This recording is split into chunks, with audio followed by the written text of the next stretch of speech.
नमस्कार मेरे भाई, स्वागत है आपका डे नंबर 22 और सिंपल इंटरेस्ट की क्लास नंबर 2 में।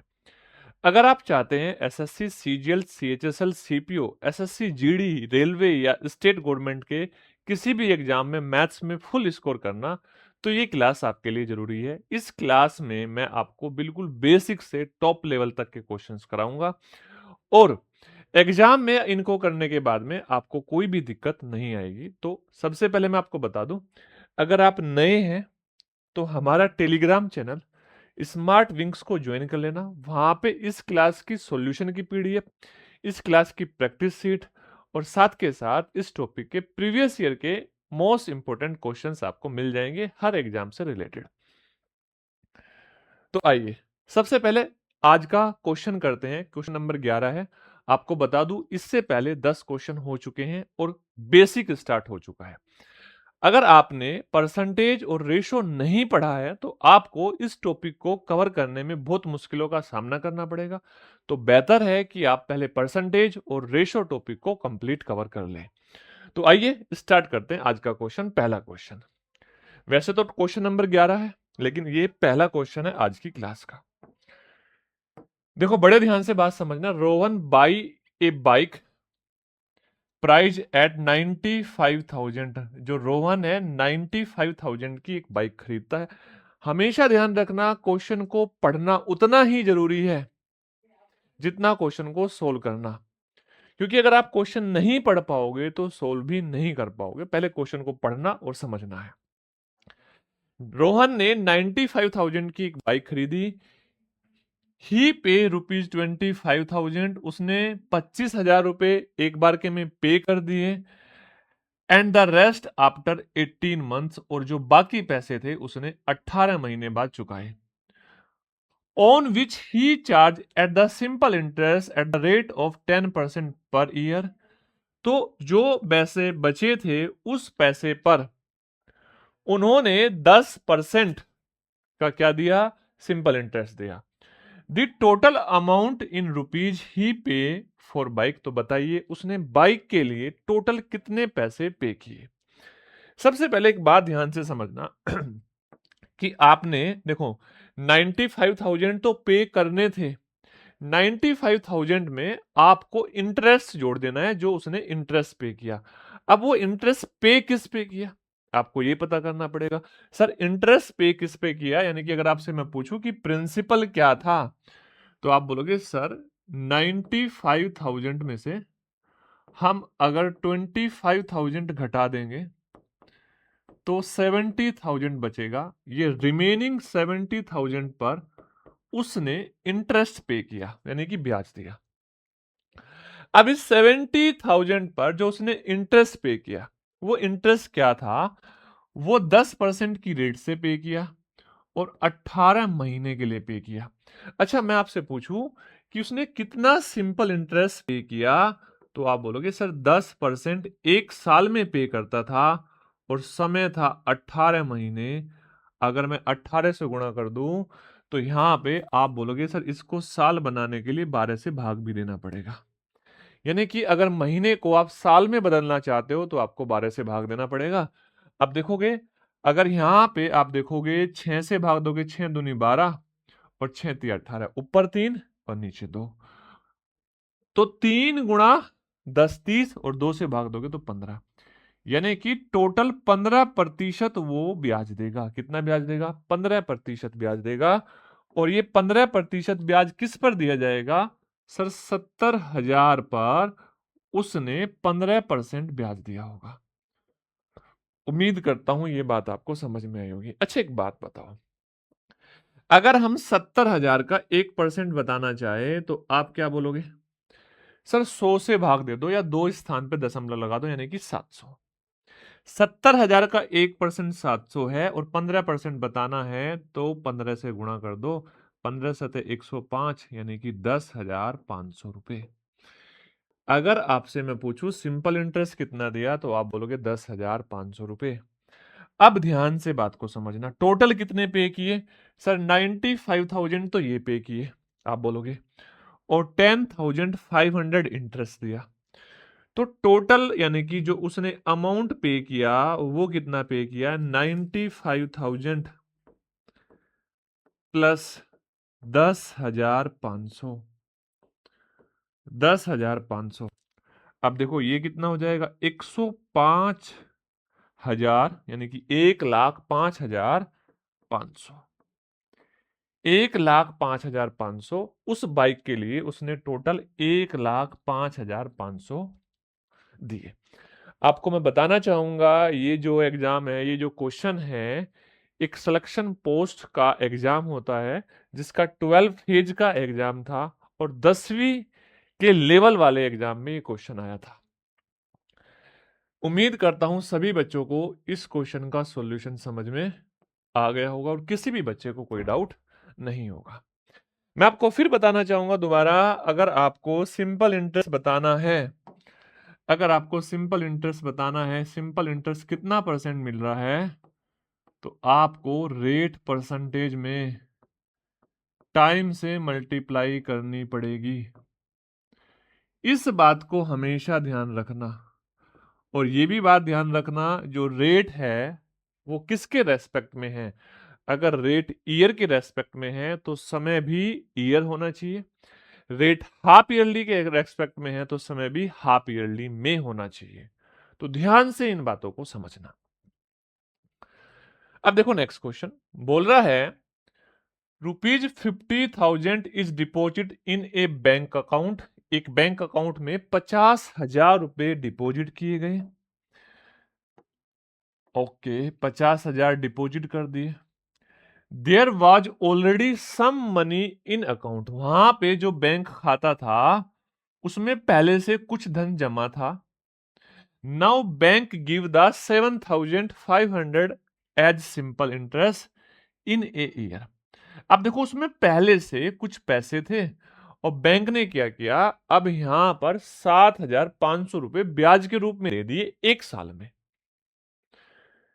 The rate of simple interest is 4.5% per annum, और जो रेट ऑफ सिंपल इंटरेस्ट थी वो 4.5% पर ईयर थी।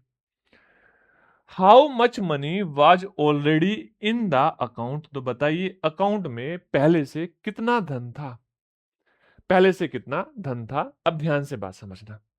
एक बात बताओ, अब एक बात बताओ, अगर मैं आपसे पूछूं क्या टोटल अमाउंट का 4.5%, एक साल, समय एक साल है, समय एक साल है तो 4.5% ब्याज के रूप में मिले होंगे, और वो 4.5% 7,000 रुपए के बराबर है, 7,000 रुपए के बराबर है।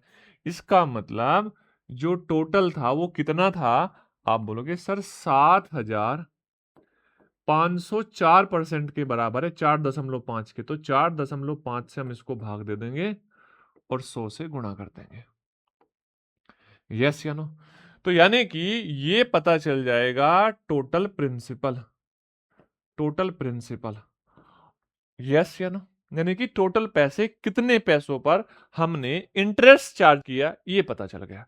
कितने पैसों पर ब्याज मिला, तो आपने बोला 7,500 ब्याज है, लेकिन एक साल का ब्याज है और एक साल में 4.5% ब्याज मिलता है, तो 4.5% का मान 7,500 है, और 7,500 को 4.5% से भाग देंगे तो ये क्या आ जाएगा, और 100 से गुणा कर देंगे तो 100% की वैल्यू आ जाएगी। अब देखो इस दशमलव को मैं हटा के एक जीरो लगा लेता हूं।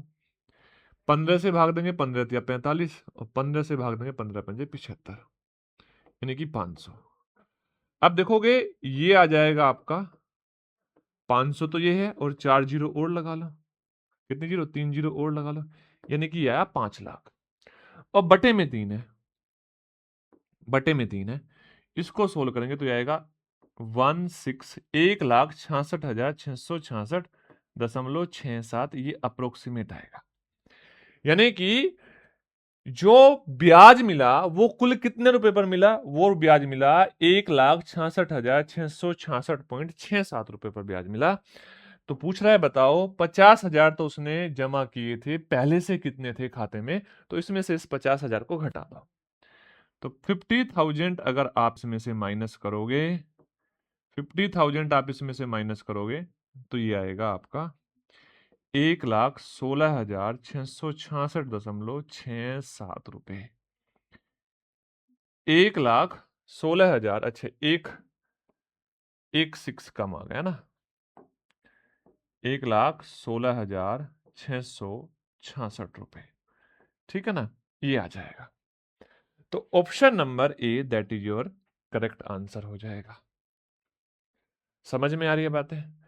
बड़े ध्यान से चीजों को समझना, सारा का सारा खेल परसेंटेज का है और ब्याज क्या है, अगर आप ये समझ गए तो बड़े आसानी से अपने क्वेश्चन का आंसर दे सकते हो।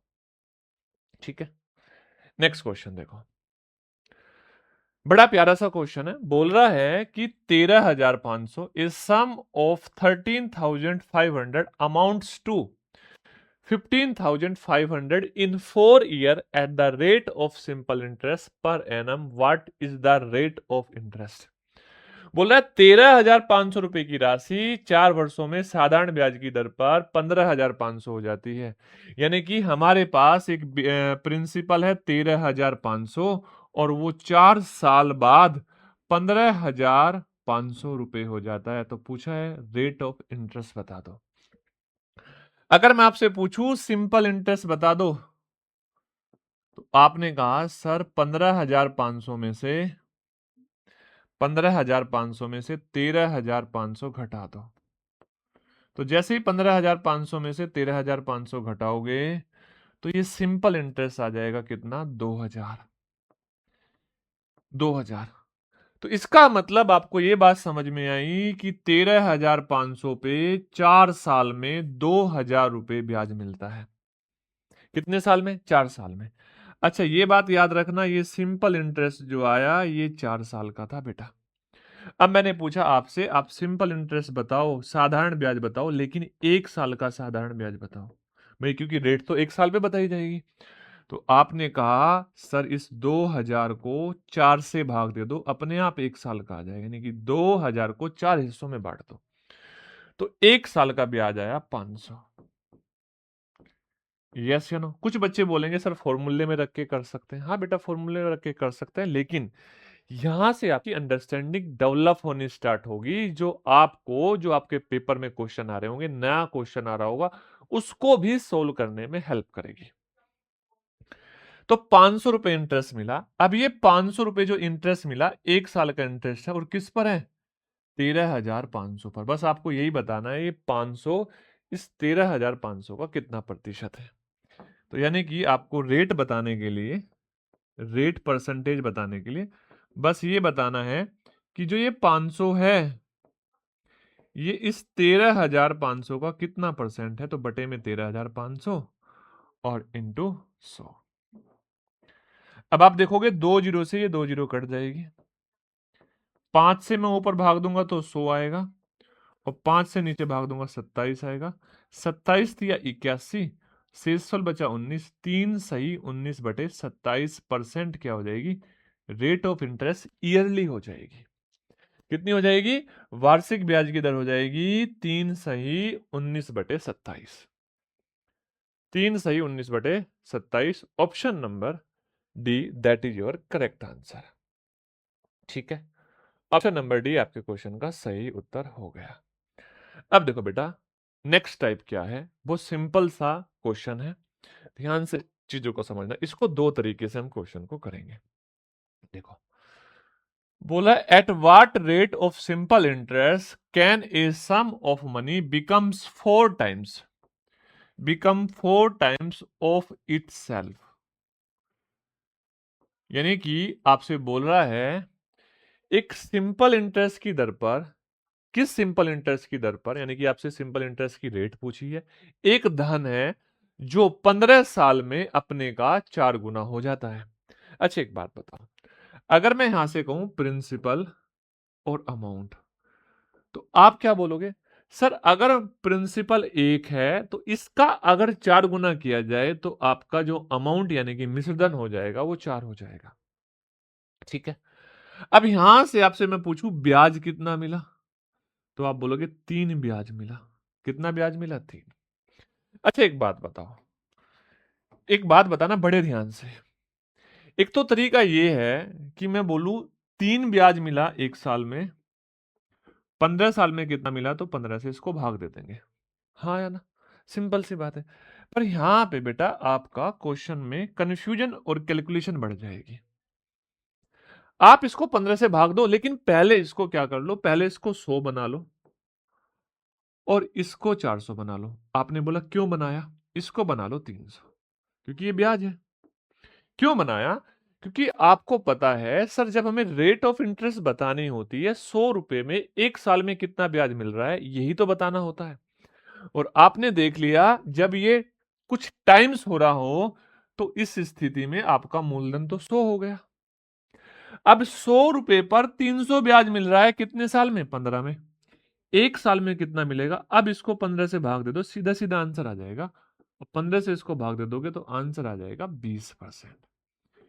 यानी कि आपकी जो रेट ऑफ इंटरेस्ट है 1 साल में 20% आपकी रेट ऑफ इंटरेस्ट आ जाएगी।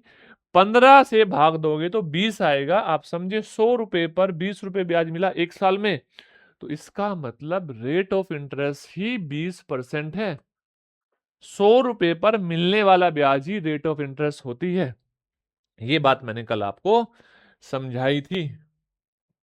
ठीक है, आप देख सकते हो, कल मैंने आपको समझाया था। देखो ये रहा, क्या है? ब्याज की दर वह राशि है जो प्रत्येक 100 रुपए पर एक निश्चित समय में ब्याज के रूप में ली जाती है या दी जाती है। किस पर? 100 रुपए पर। इसीलिए मैंने यहां पर इसको 100 बनाया। क्या बनाया? 100 बनाया। Yes or no? 100 बनाया। अच्छा बेटा, अगर आप इसको 100 नहीं बनाना चाहते थे तो क्या करते? प्रिंसिपल और अमाउंट। मैंने बोला ये 1 है, ये 4 है, तो कितना ब्याज मिला? आपने बोला सर 3 ब्याज मिला। अब यहां पर पहले मैं आपसे पूछूंगा टोटल कितना प्रतिशत ब्याज मिला? आपने बोला 3 ब्याज मिला, 1 पर मिला, तो ये 3 1 का कितना परसेंट है? तो बेटा 3/1 गुणा 100, तो आप बोलोगे सर 300% है। अब 300% कितने साल में मिल रहा है? 15 साल में मिल रहा है। तो 1 साल में कितना मिलेगा? इसको वापस 15 से भाग दे दोगे तो 20% आ जाएगा। तो है दोनों सेम चीजें, लेकिन मेरे अकॉर्डिंग ये चीज फिलहाल के लिए ज्यादा आसान है। इसको प्रेफर करोगे तो चीजें आसान हो जाएगी। चीजें आसान हो जाएगी। और ऐसे क्वेश्चन का आंसर आप पलक झपकते ही बता सकते हो। कैसे बता सकते हो?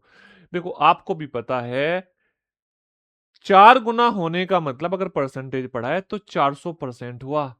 तो सर 400% हुआ तो कितना परसेंट एक्स्ट्रा आया? तो आपने बोला सर 300% आया। कितने साल में आया? 15 साल में आया, तो 15 से भाग दे दो, आंसर आ जाएगा 20%। बस इतना सा करना था, आंसर आ जाएगा 20%। क्लियर बात है? आप बोलोगे यस सर। नेक्स्ट देखो, किसी राशि पर 8 वर्षों के लिए साधारण ब्याज उस राशि का 3/5वां हिस्सा है, 3/5 ऑफ द सम। अच्छा, पहले आप इस 3/5 ऑफ द सम की बात करते हैं, तो 3/5। अच्छा, यहां पर किसके बारे में हम बात कर रहे हैं? सर बात कर रहे हैं साधारण ब्याज के बारे में, यानी कि जिसके बारे में बात कर रहे हैं वो ऊपर वाला नंबर होगा, ये आपका साधारण ब्याज होगा, simple interest. Yes or no? और ये आपका क्या होगा? नीचे वाला नंबर होगा मूलधन, प्रिंसिपल। क्लियर है बात है? अच्छा, सभी बच्चों को इस बारे में पता होगा कि सर अगर हमें रेट परसेंटेज बताना है तो हम क्या करते हैं, सिंपल इंटरेस्ट को, जो साधारण ब्याज को है, बटे प्रिंसिपल लिखते हैं और 100 से गुणा कर देते हैं, तो हमारा आ जाता है कितने प्रतिशत ब्याज है। क्या यही करते हैं? आप बोलोगे हाँ सर यही करते हैं। तो खुद सोचो, अगर मैं इसमें 100 से गुणा कर दूं तो आपको ये पता चल जाएगा कि सर टोटल ब्याज 60% मिला। बताओ, क्या सारे बच्चे बता सकते हो सर जो टोटल ब्याज मिला? फिलहाल हमने क्या किया, हमने ये चेक कर लिया कि कितना प्रतिशत कुल ब्याज मिला, तो आपने बोला टोटल मिला 60%। कितने वर्षों में मिल रहा है? आप बोलोगे 8 वर्षों में मिल रहा है। सर इसको 8 से भाग दे दो, 1 साल में कितना मिलेगा पता चल जाएगा, तो 7.5% मिलेगा। कितना मिलेगा? 7.5%। ऑप्शन नंबर बी आपका करेक्ट आंसर हो जाएगा एसएससी सीजीएल 2024। आपको ये जो क्वेश्चन कराए जा रहे हैं, आपको लेटेस्ट पैटर्न के क्वेश्चन कराए जा रहे हैं, उस लेटेस्ट पैटर्न में भी सिलेक्टेड क्वेश्चन है। ठीक है, सिलेक्टेड क्वेश्चंस है, यानी कि इंपॉर्टेंट क्वेश्चन है, या वो क्वेश्चंस जो आपको कभी कंफ्यूज कर सकते हैं या आपका समय ज्यादा ले सकते हैं। अब देखो, एसएससी सीजीएल मेंस में आया 2023 में क्वेश्चन, वो बोलते हैं ना बच्चों वाला क्वेश्चन। ऐसे क्वेश्चन जब पेपर में आते हैं तो कंपटीशन जो है ना, कंपटीशन कंपटीशन ये 0% हो जाता है। क्यों? क्योंकि सारे बच्चे इस क्वेश्चन को करेंगे। अब इस कंपटीशन को अगर हमें 100% करना है, हमें 100% वाले कंपटीशन को फाइट करना है, मतलब कि हमें सबसे पहले क्वेश्चन करना पड़ेगा इस कंपटीशन में। आगे देखो, करेंगे तो सबसे पहले करना पड़ेगा। और आपको पता है ये 2/5 होता है। कितना होता है? 2/5। Yes or no? 5 वर्षों में रुपए की राशि साधारण ब्याज पर मूलधन का,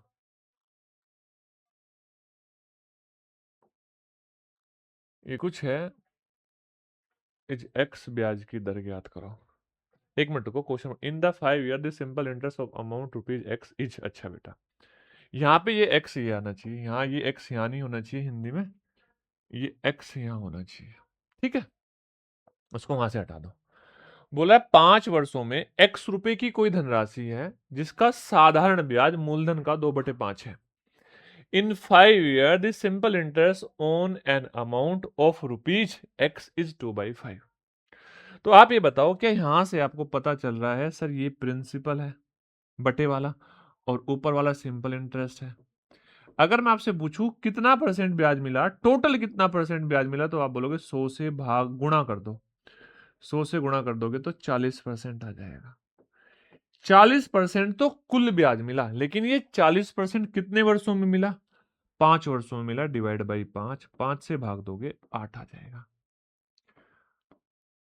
आप जब इस क्वेश्चन को इस तरीके से सोल्व कर रहे हैं तब भी आप कंपटीशन में पीछे हो, तभी भी आप कंपटीशन में पीछे हो। इस क्वेश्चन को तो बच्चे ऐसे सोल्व करेंगे, सर 2/5 भाग ब्याज है, 2/5 की फ्रैक्शन होती है 40%। अच्छा 5 साल में है, 1 साल में मिलेगा, 5 से भाग दे दो 8%। ऐसे क्वेश्चन बच्चे कर रहे होंगे। नेक्स्ट देखो बेटा, थोड़ा सा प्यारा क्वेश्चन है, अच्छा क्वेश्चन है, चीजों को समझना बस। बोल रहा है if the simple interest on a certain sum of money for 3 year at the rate of rupees 12.5% in rupees 3,500 less than its principal. यानी कि यहां पे आपसे बोला गया है कि जो ये 3,500 रुपए है, ये हमारे पास, हमारे जो क्वेश्चन है उस क्वेश्चन में जो सिंपल इंटरेस्ट है और जो प्रिंसिपल है उन दोनों का डिफरेंस है। 3,500 हमारे इस क्वेश्चन में सिंपल इंटरेस्ट साधारण ब्याज और जो प्रिंसिपल मूलधन है उसका अंतर है। यदि किसी धन पर 3 वर्षों के लिए 12.5% की दर से लगे साधारण ब्याज मूलधन से 3500 कम है। भाई 3500 कम है तो इसका मतलब ये अंतर हुआ ना, अंतर हुआ, अंतर है। ठीक है, रेट ऑफ इंटरेस्ट क्या है? आप बोलोगे सर रेट ऑफ इंटरेस्ट 12.5% है, समय कितना है? 3 साल है। तो आप सबसे पहले यहां से इन दोनों की हेल्प से रेशो बनाओ मूलधन का और ब्याज का, और उस रेशो की कंपैरिजन कर दो किससे? 3500 से, क्योंकि डिफरेंस 3500 है। तो सबसे पहले हम 12.5% की फ्रैक्शन बनाते हैं, और 12.5% की जैसे हमने फ्रैक्शन बनाई तो ये आया 1/8, और 1/8 में समझ में ये बात आई कि 8 प्रिंसिपल है और एक साधारण ब्याज है, लेकिन ये तो 1 साल का होगा। कितने साल का होगा? 1 साल का। क्यों? क्योंकि 12.5% ब्याज तो 1 साल में मिल रहा है। तो इसका मतलब अगर मूलधन हमारा 8 रुपए है तो 1 साल में ब्याज मिलेगा 1 रुपए। तो अब यहां से आप एक रेशो बना सकते हो, किसका? प्रिंसिपल का और सिंपल इंटरेस्ट का। लेकिन यहां आपको सिंपल इंटरेस्ट चाहिए 3 साल का। कितने साल का? 3 साल का। क्यों चाहिए? क्योंकि क्वेश्चन में समय 3 साल है। प्रिंसिपल तो 8 ही रहेगा, लेकिन सिंपल इंटरेस्ट 1 का 3 गुना 3 हो जाएगा। ये रेशो बना। अगर ये रेशो बना, इनका बताओ, ये इससे जो सिंपल इंटरेस्ट है आपके मूलधन से कितना कम है? आप तो कहा 5 कम है, 5 है इन दोनों का डिफरेंस। अगर डिफरेंस 5 है तो 5 रेशो का मान 3500 आपको दिया गया है। तो इससे एक बात समझ में आई कि एक रेशो का मान बताना पड़ेगा हमें, तो 700 आ जाएगा। अब आपके पास एक रेशो का मान है 700। आपसे कोई पूछे कि प्रिंसिपल बता दो, तो मेरे भाई आप क्या बताओगे? आप बोलोगे प्रिंसिपल है 8 रेशो, तो 8 गुणा 500। 8 गुणा 500 मतलब 4000। सॉरी, 500 नहीं था, 700 था। 8 गुणा 700,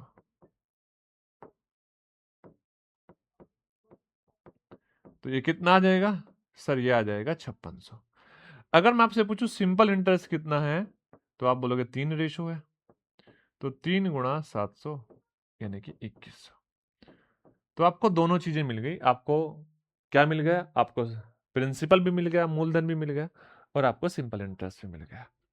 अगर कोई आपसे अमाउंट पूछता तो 11 रेशो का मान बता देते। अब आपने क्वेश्चन में आंसर बताओ, 5600 और 2100, ऑप्शन नंबर ए, ये आपका करेक्ट आंसर हो गया। ठीक है, उम्मीद करता हूं आपको ये बातें समझ में आ रही होगी, क्योंकि आपके पास इसकी, ये इसलिए कर रहा हूं मैं, आपके पास इसकी आंसर की सीट भी देनी है मुझे, है ना? आंसर भी की सीट भी तो देनी है ना, वो क्लास सीट। देखो बेटा, अभी तक मैं समझ रहा हूँ ये चैप्टर कंप्लीट हो जाना चाहिए था, थोड़ा सा हम 2-3 दिन लेट हो गए। एक्चुअल में क्या होता है कि बहुत सारे काम भी होते हैं। और आपको बताऊं, चलो ये क्लास भी अगर मान लो मुझे रिकॉर्ड करनी पड़ रही है, पहले इसके लिए क्वेश्चन चूज करने पड़ेंगे, फिर उसके लिए टाइप कराना पड़ेगा, फिर उनमें करेक्शन देखने पड़ेंगे। तो एक क्लास को रिकॉर्ड करने के लिए कम से कम मिनिमम जो मेरा इन्वेस्ट होगा वो 1.5-2 घंटा इन्वेस्ट होगा।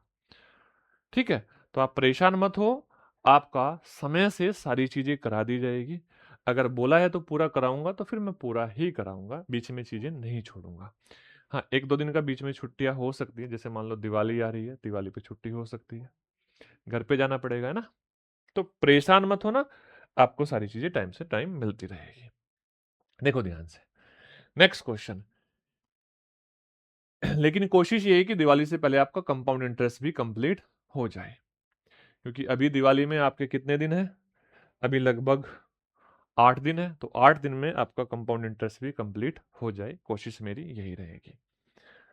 अब देखो ध्यान से, if the simple interest on a certain sum of money at the 6.2/3% per annum for 4 year is 4400 less than its principal. यहां पे भी आपको डिफरेंस दिया है, किसका डिफरेंस दिया है? सिंपल इंटरेस्ट का और प्रिंसिपल का अंतर दिया है। तो सबसे पहले इस 6/2/3% की फ्रैक्शन देखो भाई, 6 से ही 2/3% ब्याज मिलता है। अगर मैं इसकी फ्रैक्शन बनाऊं तो 1/15 होती है, और ये जो 15 है ये हमारा प्रिंसिपल यानी कि मूलधन हो जाएगा, और जो ये 1 है ये हमारा साधारण ब्याज हो जाएगा, लेकिन साधारण ब्याज होगा 1 साल का। क्यों? क्योंकि जो ये रेट थी 6/2/3% पर एनम थी, पर ईयर थी, तो यानी कि 1 साल में तो मिलेगा ये ब्याज। अब देखो, अगर यहां पर आपका समय 4 साल है, तो आपको रेशो बताना पड़ेगा प्रिंसिपल और 4 साल के सिंपल इंटरेस्ट का। प्रिंसिपल 15 है, सब जानते हैं। 1 साल का साधारण ब्याज 1 है, तो 4 साल का साधारण ब्याज का 4 गुना होगा, यानी कि 4 होगा, और इनका दोनों का अंतर होगा 11। और आपको क्वेश्चन में 11 रेशो का मान दिया है 4400। तो आप खुद बताइए एक रेशो का मान कितना होगा? तो आपका आंसर आ जाएगा 400। 11 से भाग दे दोगे।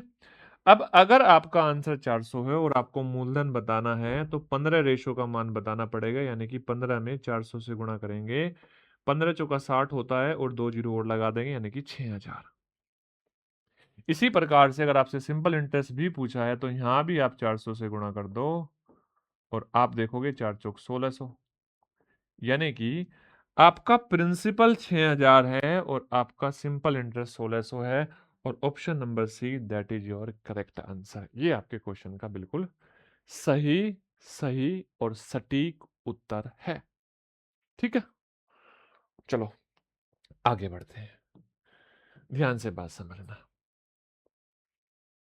एक मिनट, ये वाला कंसेप्ट अभी नहीं आना चाहिए था, चलो आना चाहिए था, आ गया, कोई बात नहीं। इसको करते हैं पहले। देखो बेटा, आप देखोगे सर आप 2024 के क्वेश्चन लेते 2021 पे आ गए सीधे सीधे।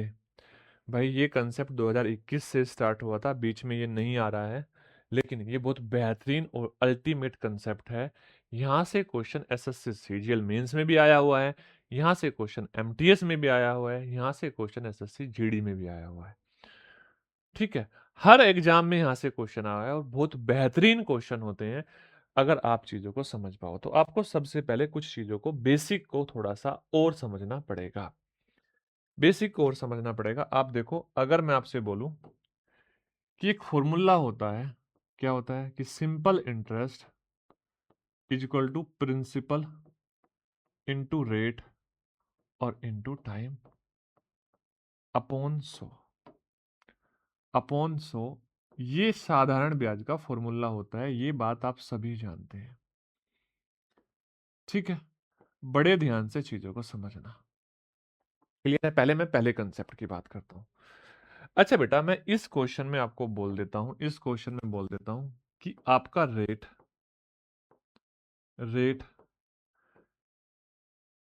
एंड टाइम, आपका समय और आपकी जो रेट है is same in each case.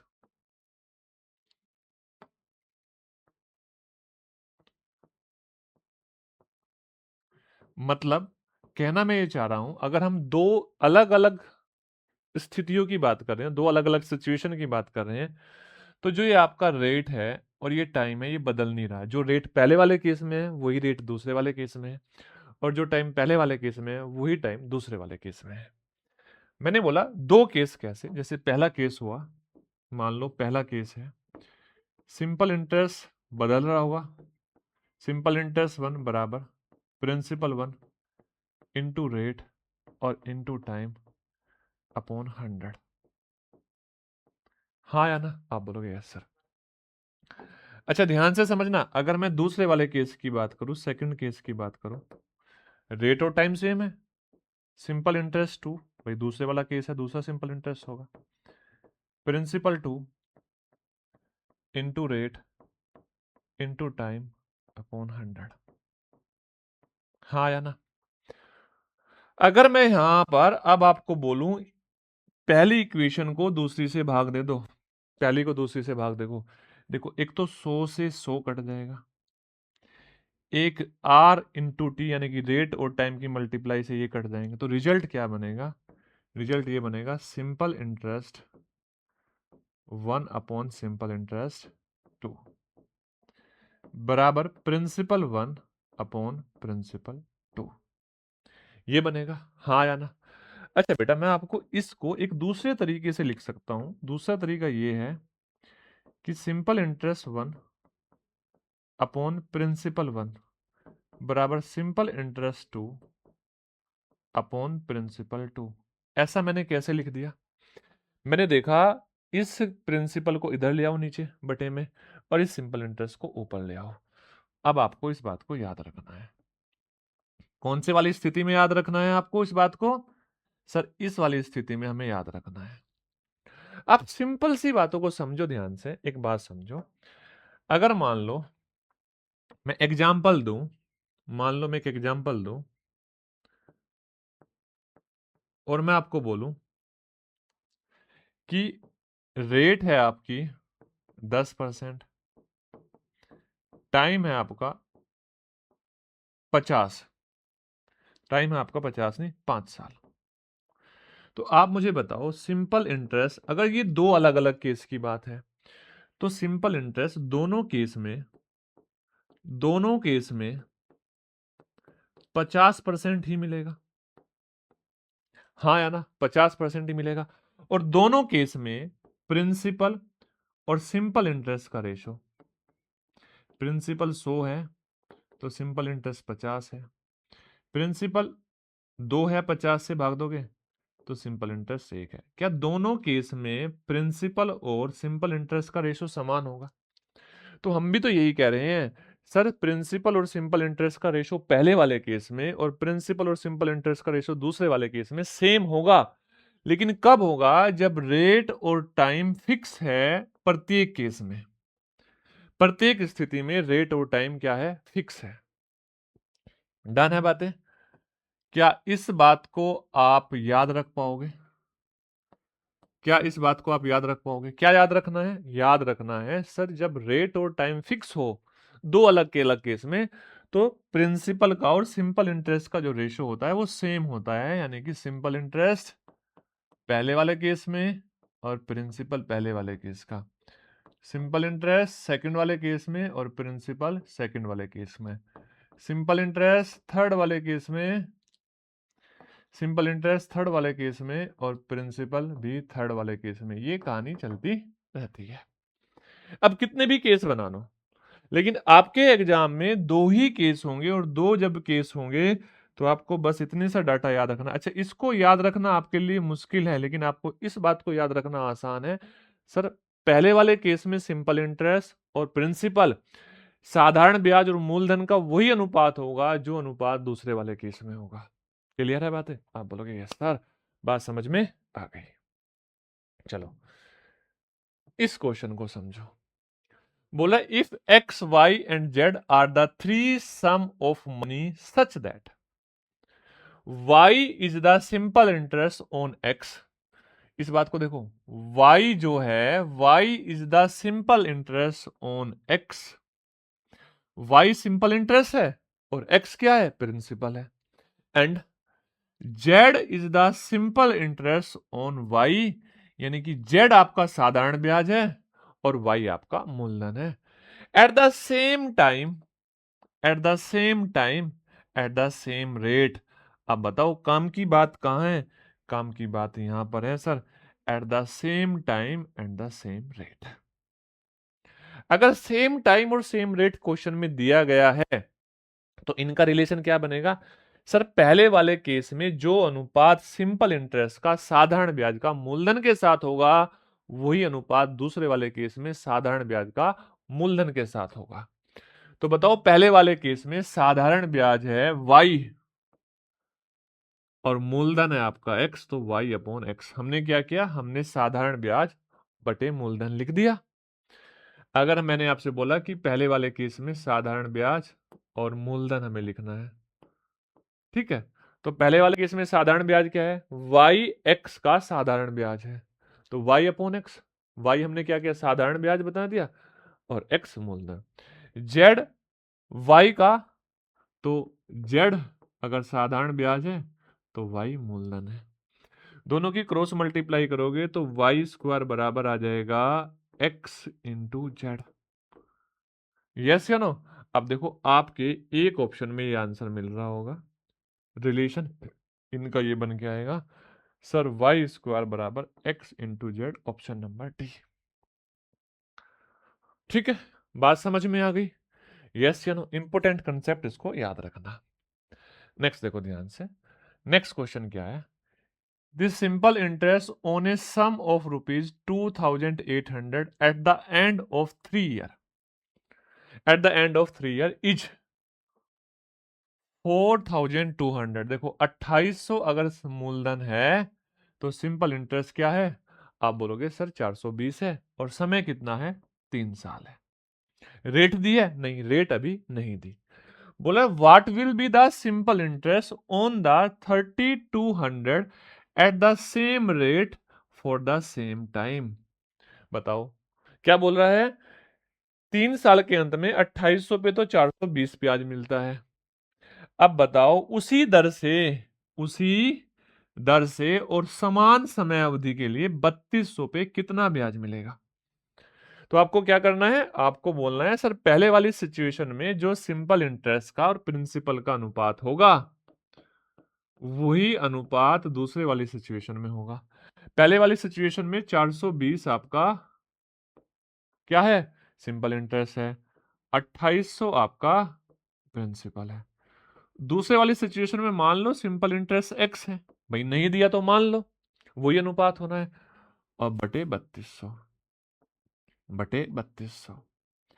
अब देखोगे यहां पर, अगर मैं इसको 4 से भाग दूं, 2 जीरो से 2 जीरो कर दिए, 4 सत्ते 28। अच्छा, 4 अठू 32। ये या 7 से उसको भाग दूंगा, 60 बार जाएगा, तो x का मान आ जाएगा 60 गुणा 8। ये 8 इधर जाके मल्टीप्लाई कर देगा, 8 छंग 48। तो यानी कि 480 साधारण ब्याज होगा। कितना साधारण ब्याज होगा? 480 साधारण ब्याज होगा। आप देख सकते हो ये एमटीएस के एग्जाम में आया था।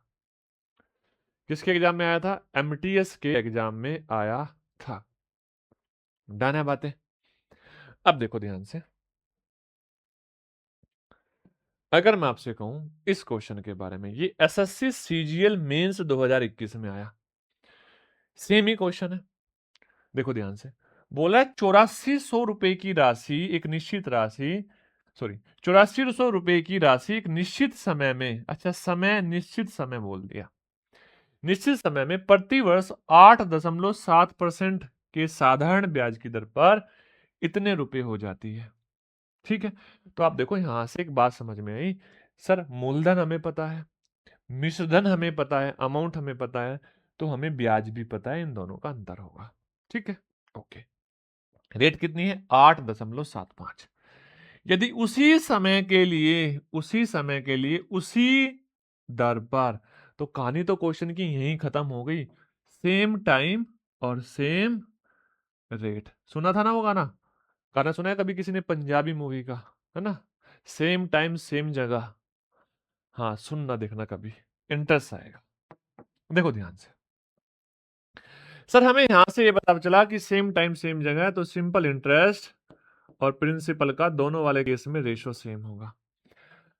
अब देखो, अगर मैं यहाँ पे सिंपल इंटरेस्ट निकालना चाहूं, 11,046 में से 8400 घटाना पड़ेगा, तो सबसे पहले तो एक बात सोचो, अगर 11,000 में से हम 8400 घटाए तो 2600 तो यही आ जाएगा। कितना आ जाएगा? 2600 आ जाएगा। 2600 नहीं, कितना? हाँ, 2600 आ जाएगा। और 46 है तो 2640 आएगा। 2640 साधारण भी आ जाएगा। मूलधन कितना है? मूलधन है 8400। ओके, पहले वाले केस में। दूसरे वाले केस में आपसे साधारण ब्याज पूछ रहा है। मान लो दूसरे वाले केस में साधारण ब्याज है x और मूलधन कितना है? 9600। कल को बेटा ऐसा हो सकता है कि यहां पर इस साधारण ब्याज का मान दे दे और मूलधन पूछ ले, ऐसा भी तो हो सकता है। अगर मैं इसको 12 से भाग दूं, 12 अठे 96, अच्छा, और 12 सते 84, 7 से उसको भाग देकर देखता हूं, 7 या 21, बचे 5, 7 सती 49 और 7 अठी 56। तो x का जो मान आएगा वो आएगा 348 इंटू 8, 8 अठी 64, इकाई का 4। तो देखो ध्यान से, हम यहाँ पे कैलकुलेशन नहीं करेंगे, 8 अठी 64 होता है, यूनिट डिजिट यहां से ये बात पता चली, यूनिट डिजिट जो है इस क्वेश्चन के आंसर की 4 हो जाएगी। अगर यूनिट डिजिट 4 है तो आप देखो ध्यान से, यहां पर आप क्या बता सकते हो? आप इसका आंसर बता सकते हो। क्लियर है बातें? Yes or no? डन? आप बोलोगे हाँ सर। बात समझ में आ रही है? डन, बिल्कुल डन। ओके, अगर आप इसको डन कर देते हो तो बात सेट है। गुणा करना चाहो तो गुणा कर लो, 8 अठी 64 का 4 का कैरी 6, 8 चौक 32, 32 और 6 कितना? 38। ये तो आंसर नहीं मैच हो रहा शायद, यहाँ पे गुणा गलत तो नहीं? 7 या 21, बचा 5, और जी 7 सती 49, बचा 5, 7 अठी 56, 348, 8 अठी 64, 8 चौक 32, 6 38, 8 या 24, 2784 आ रहा है। तो आना तो 3024 ही है।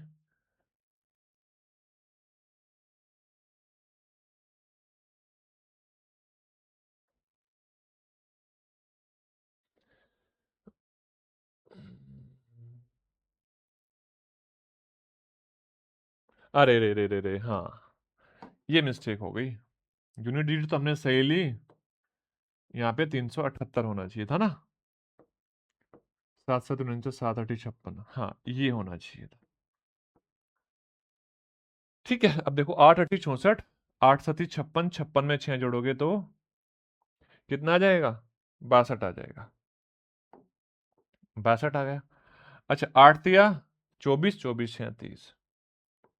अब देखो छोटी सी मिस्टेक हो गई थी, मान लो अगर मैं इसको यूनिट डिजिट के भरोसे छोड़ देता, आंसर तो हमारा आ जाता, लेकिन आप कमेंट की भरमार लगा देते, सर गलत कर दिया वहां, इसका आंसर तो ये आएगा, इसकी कैलकुलेशन को चेक ना करते। कर लिया करना, कभी भी ऐसी मिस्टेक हो सकती है ना, ऐसी मिस्टेक हो सकती है, क्योंकि हमारा क्या है, यूनिट डिजिट तो सेम था, है ना।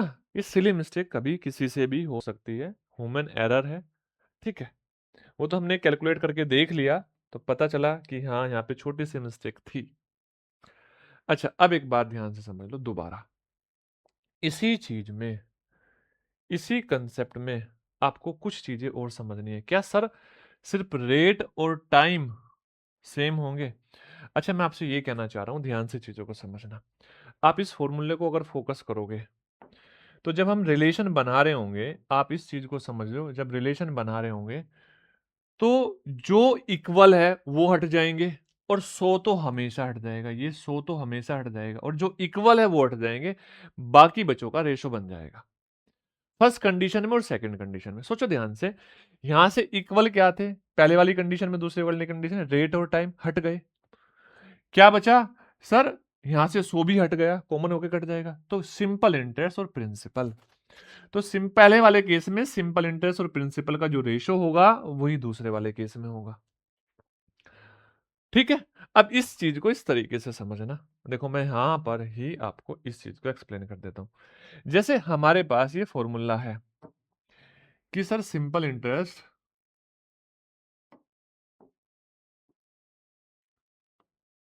इंटरेस्ट बराबर rate, sorry, principal into rate और इंटू टाइम अपॉन 100, ये फॉर्मूला है।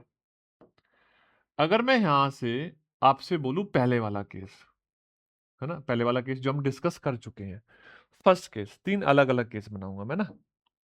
फर्स्ट केस, अच्छा फर्स्ट केस क्या है? If rate rate percentage and time, देखो तो आप भी बनाना सीख लो, रटना नहीं, rate percentage and time is same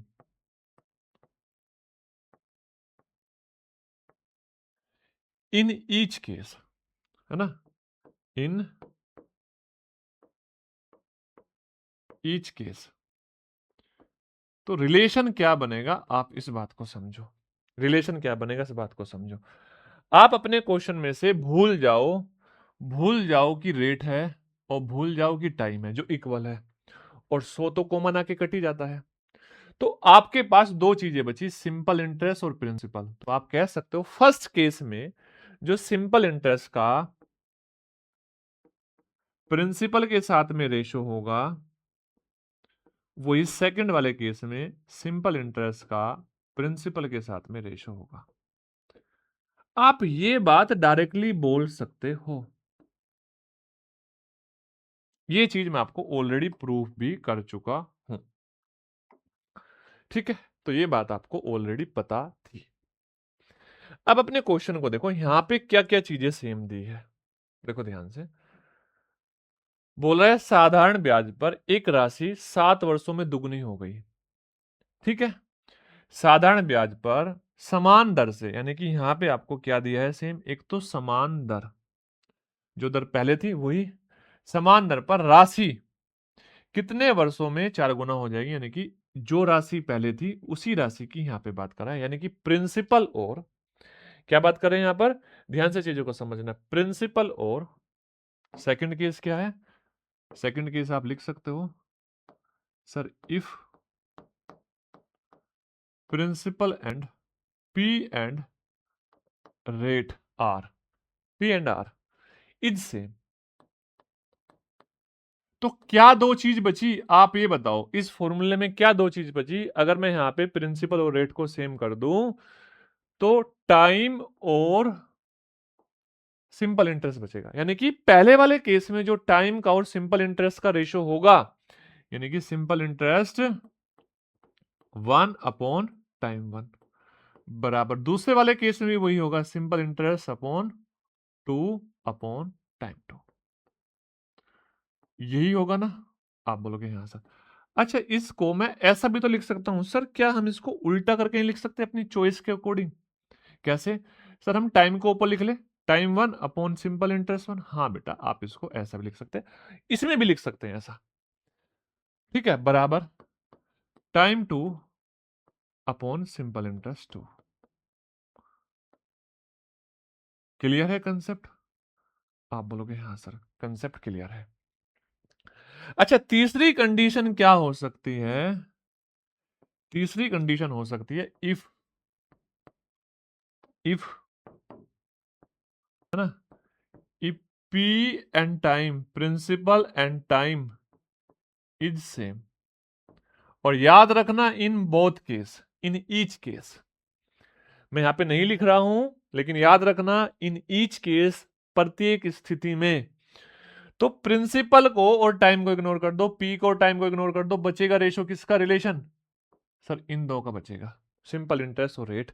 तो आप बोल सकते हो पहले वाले केस में सिंपल इंटरेस्ट और रेट, दूसरे वाले केस में सिंपल इंटरेस्ट और रेट, सॉरी, दूसरे वाले केस में सिंपल इंटरेस्ट और रेट का सेम रेशो होगा। जो पहले वाली स्थिति में है वही दूसरे वाली स्थिति में है।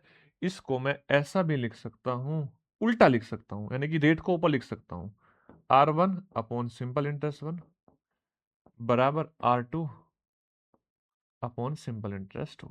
अच्छा, आप बोलोगे सर हमें ये दो क्यों लिखवाए, क्या एक से नहीं काम चलना था?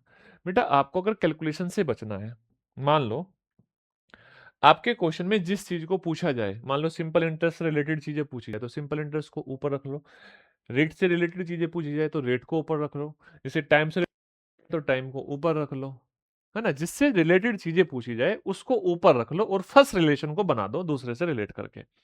बस इतनी सी बात ध्यान रखनी है। अब चलते हैं अपने क्वेश्चन में। अच्छा, एक बात बताओ, क्या सेम है? एक तो रेट सेम है और एक टाइम सेम है, एक रेट सेम है और एक प्रिंसिपल सेम है। तो बचा क्या? टाइम बचा और आपका सिंपल इंटरेस्ट बचा। यानी कि आप यहां से समझना ध्यान से, आप यहां से ये बोल सकते थे सर सिंपल इंटरेस्ट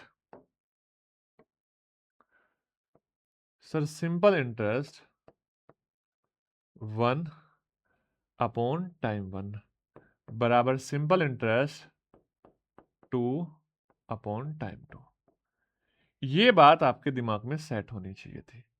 अगर ये बात दिमाग में सेट है तो आप इस फॉर्मूले में वैल्यूज रख दो, अपना आंसर आ जाएगा। ठीक है? आपने बोला सर यहां पे तो समय पूछा है, तो क्या इस फॉर्मूले में समय को ऊपर कर ले? हाँ बेटा, आप इस फॉर्मूले में समय को ऊपर कर लो। यानी कि हम इसको ऐसे लिख सकते थे, टाइम 1 अपॉन सिंपल इंटरेस्ट 1 बराबर टाइम 2 अपॉन सिंपल इंटरेस्ट 2। जब धीरे धीरे आपको प्रैक्टिस होगी ऐसे क्वेश्चन की तो आपको ये लिखने की जरूरत नहीं पड़ेगी, अभी लिखने की इसलिए जरूरत पड़ रही है कि मैं आपको सिखा रहा हूं। अब बताओ, ये दो फॉर्मूले बनते हैं, ये दो फॉर्मूले, इसको लिखने की जरूरत नहीं है, ये याद होने चाहिए, ये दिमाग में सेट होनी चाहिए कहानी की जो चीजें बच रही है उनका रिलेशन फर्स्ट केस और सेकंड केस में सेम होगा। बस इतनी सी बात याद रखनी है। अच्छा देखो बेटा, ध्यान से, हमें क्या पूछा गया है? हमें समय पूछा गया है, तो हम पहले ऊपर समय को रखेंगे। ध्यान से देखो, अगर समय हमारा 7 है, कितना है? 7 वर्ष, 7 वर्ष में दुगनी हो गई। अब खुद सोचो, अगर एक धन दुगना हो गया तो ब्याज कितना मिला? 1 मिला, हाँ या ना? तो आप 7/1 लिख दो, ब्याज 1, है ना? अब दूसरे वाले केस में कितना गुना करना है? 4 गुना करना है, 4 गुना, तो ब्याज कितना मिलेगा? सर 1 पे 3 ब्याज मिलेगा। प्रिंसिपल को हमेशा 1 ही बना लेना है इस स्थिति में। कितना बना लेना है? 1। ठीक है, इसको 1 बना लेना दोनों स्थिति में। तो 1 का दुगुना हुआ तो 1 ब्याज मिला, जब 4 गुना हुआ तो 3 ब्याज मिला। तो बताओ, यहां पर आपसे टाइम पूछा है, टाइम दूसरे वाले केस में, लेकिन ब्याज है 3। तो बताओ क्या टी का मान 7 या 21 आएगा? अगर आपको ये चीजें आती थी तो इतना सिंपल सा क्वेश्चन था जिसकी कोई हद नहीं है। इतना सिंपल सा क्वेश्चन था। ठीक है, यस या नो? उम्मीद करता हूं बातें समझ में आई होगी और कंसेप्ट दिमाग में बैठ गया होगा, दिमाग में सेट हो गया होगा। सुनो ध्यान से। बोल रहा है कोई धनराशि 12 वर्षों में 7 गुना हुई। तो बेटा एक बात बताओ, 7 गुना हुई, जितने गुना हुई उसमें से एक घटा दो। अब ये बात ध्यान रखना, जितने गुना हुई उसमें से एक घटा दो तो ब्याज मिला 6। इतनी सी बात याद रखना, ब्याज मिला 6। तो यही धनराशि 42 वर्षों में कितने गुना हो जाएगी? यानी कि ब्याज के बारे में पता चलेगा, जितना ब्याज मिल रहा होगा उसमें एक जोड़ के हम क्या बना देंगे, कितने गुना हुई ये बना देंगे। जैसे देखो ध्यान से, इसको दोबारा मैं आपको एक्सप्लेन कर देता हूं। दुगनी हुई तो भाई दुगनी में से 2 में से 1 घटा दो तो ब्याज है 1। 4 गुना हुई तो 4 में से 1 घटा दो, ब्याज है 3। समझ में आई बात? तो यही तो करा हमने, एक ब्याज पहले वाले केस में और दूसरे वाले केस में 3। तो जितने गुना हो रही है उसमें से 1 घटा दो तो ब्याज आ जाएगा, और ब्याज है उसमें 1 जोड़ दो तो धनराशि कितने गुना होगी ये पता चल जाएगा। जैसे देखो, ब्याज है 3 और 1 जोड़ोगे तो धनराशि 4 गुना हो जाएगी। ब्याज है 1, तो 1 जोड़ोगे तो धनराशि कितने गुना हो जाएगी? 2 गुना हो जाएगी। अब देखो ध्यान से, यहां से सर ब्याज कितने गुना हो जाएगी, ब्याज का हमें पता करना है। तो मान लो पहले वाले केस में 6 ब्याज मिला, भाई एक कम किया, 6 ब्याज मिला तो हमने ब्याज को ऊपर रखा। दूसरी राशि क्या है? समय बटे 12। ओके, बराबर। मान लो दूसरे वाले केस में ब्याज मिला x, यस या नो? अच्छा, समय कितना है? समय है 42, बटे में 42 करता। अच्छा देखो ध्यान से, 6 से ये कितनी बार जाएगा? 2 बार जाएगा। 2 से कितनी बार जाएगा? 21 बार जाएगा। तो x का मान आ जाएगा 21, यानी कि ब्याज 21 है। तो धनराशि कितनी हो जाएगी? इस 21 में 1 जोड़ दो तो धनराशि हो जाएगी 22 गुना 22 टाइम्स। कितने गुना? 22 टाइम्स। क्लियर है बात? Yes or no? हाँ या ना? चीजें समझ आ रही है? नेक्स्ट देखो ध्यान से। देखो, 2% वार्षिकी ब्याज की दर पर कोई धन राशि ब्याज की, साधारण ब्याज की दर पर 2 गुना हो जाती है। अच्छा, 2 गुना हुई तो ब्याज तो 1 मिला होगा ना? आपके पास रेट है और ब्याज है, हाँ या ना? तो बोल रहा है किस दर पर लगभग उतने ही समय में 5 गुना हो जाएगी। 5 गुना होने का मतलब ब्याज है 4। ब्याज है 4। अब देखो क्या सेम है?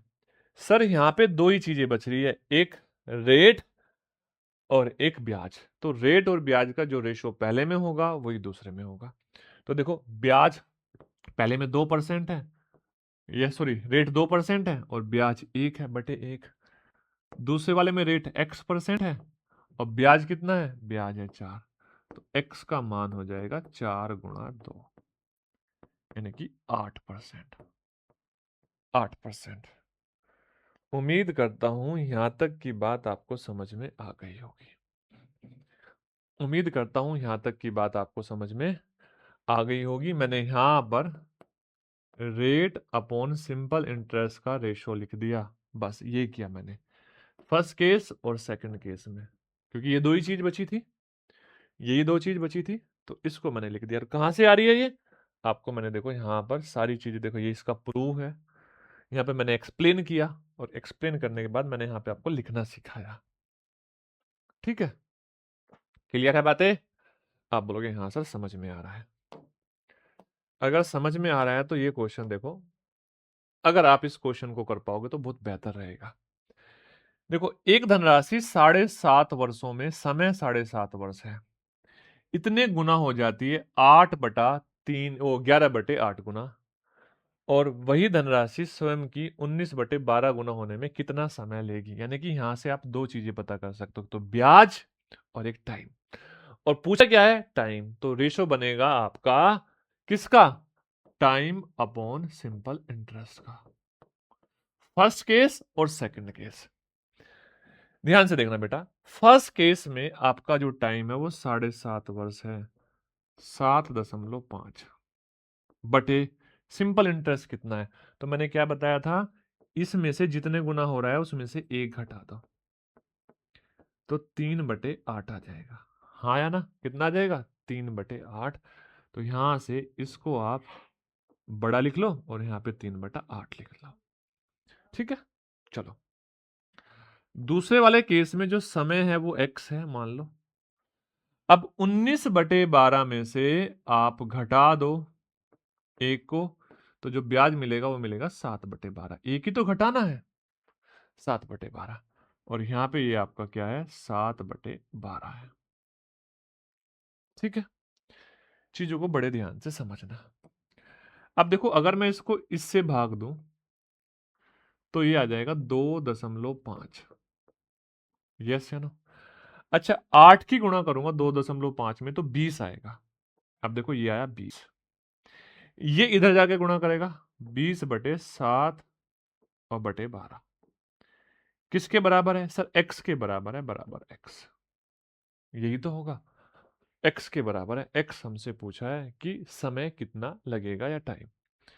4 से अगर मैं इसको भाग दूं, 4×5 20, और 4 से इसको भाग दूं 3, तो x का जो मान आया वो आया 35/3 साल। अब यहां पे 35/3 साल तो है नहीं। अब देखो, सबसे पहले ये देखो, 35 को 3 से भाग देंगे तो 11 बार तो पूरा जाएगा, तो 11 तो साल हुए, 11 तो ये हुए। अच्छा, बचा कितना? बचा 2/3। 11 सही 2/3 साल, तो यानी कि 11 साल तो पूरे हैं। अब इस 2/3 साल को आप महीनों में बदलोगे तो 12 से गुणा करनी पड़ेगी, तो ये आ जाएगा 8 महीने। 11 साल 8 महीने इस क्वेश्चन का आंसर आएगा। बड़ा प्यारा क्वेश्चन था और जबरदस्त क्वेश्चन था, option number D. Yes or no? यहाँ पे 8% है, मैं लगा दूं क्योंकि आपके आंसर भी चाहिए। यहाँ पे 22 टाइम्स है। ठीक है, यहाँ पे 21 ईयर है। ओके, डन है बातें। चलो बेटा, यहां तक के कंसेप्ट उम्मीद करता हूं आप सभी को क्लियर हो गए होंगे। अगर यहां तक के कंसेप्ट आप सभी को क्लियर होंगे तो मिलते हैं हम कल नेक्स्ट क्लास में नेक्स्ट कंसेप्ट के साथ। तब तक के लिए सभी को जय हिंद, जय भारत। और एक बात ध्यान रखना जरूर कि आपको यहां पर प्रैक्टिस बहुत ज्यादा करनी पड़ेगी, तभी आप चीजों को समझ पाओगे। पहले पढ़ने का तरीका बार बार बच्चे पूछते, बता दूं, पहले इस क्लास को करो अच्छे से, नोट्स बनाओ, इसके रिवीजन करो, चैप्टर कंप्लीट करो, 2 बार रिवीजन करो, और उसके बाद जाके आप क्या करो, अपने क्वेश्चंस को प्रैक्टिस को सीट को सॉल्व करो। तो मिलते हैं नेक्स्ट वीडियो में, तब तक के लिए जय हिंद, जय भारत।